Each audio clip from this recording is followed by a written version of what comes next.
Well, summer's here. You came over. We got the boat ready. We're off to our third MWC this season.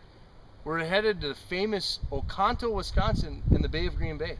Bay of Green Bay. I've been there several times throughout my career. Numerous times, Troy. And when's the last time you went without any night crawlers? Never. I have never been to the Bay of Green Bay without live bait. Night crawlers. Lots and lots and lots of live bait. So, usually a couple of flats. Yeah, so you're usually a couple $100 into it and weeks of growing them. So I've got you beat this year. I actually bought some spinner crawlers like 6 months ago, and guess what? They're just about the right length. So Berkley's come out with this great product. It's a spinner crawler, which I'm assuming we're gonna have to focus a lot on, is putting those behind the harnesses like we've always used live night crawlers.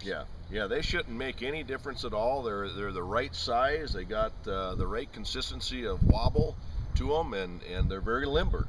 Yep, so walleyes, look out, we've got the spinner crawlers. Now, of course, you would have to be on planet Pluto to not know that the Berkley Flickerman, the last 2 years, or the last year, dominated out in Green Bay. And fortunately, we do have a few. A few. Very few. If you're watching, there's only 13 or 14 of them in here, but a lot of success. Parsons and Cabelas, those guys had the prototypes last year and dominated the AIM event. So clearly we're looking to pull in some flicker minnows. We're looking forward to pulling harnesses with the spinner crawlers and having a great time.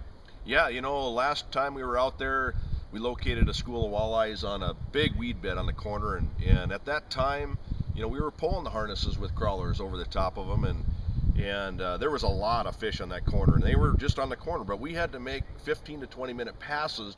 You know, in the back of my mind, it's always been that maybe pitching something in there could possibly work, and we've got some ideas going here.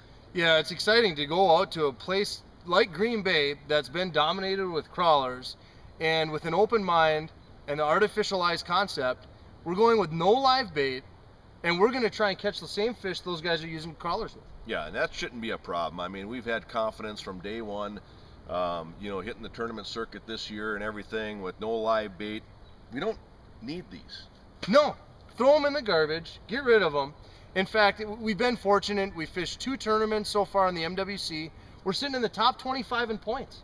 That's awesome. I mean, who would have thought that you could go to these live bait body of waters and be sitting where we're sitting, competing professionally against everybody else with live bait? And they have all the options available to them. We have felt like we have competed more than well with just the use of plastics and crankbaits and spoons, and I'm excited to tackle Green Bay. We're sitting in a position that we're in a position for the championship because the top 45 go.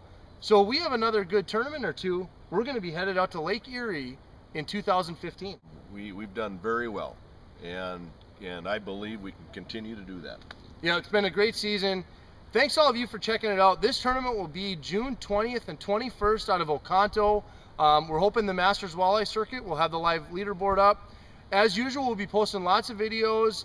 Every night we'll give you a recap, and I can't wait to get out there. I've only been to Green Bay once, Escanaba once, and I like the Great Lakes fishery. I like big walleyes. Great Bay of Green Bay, here we come again. Monster walleyes, Artifishalleyes is coming to you June 20th and 21st.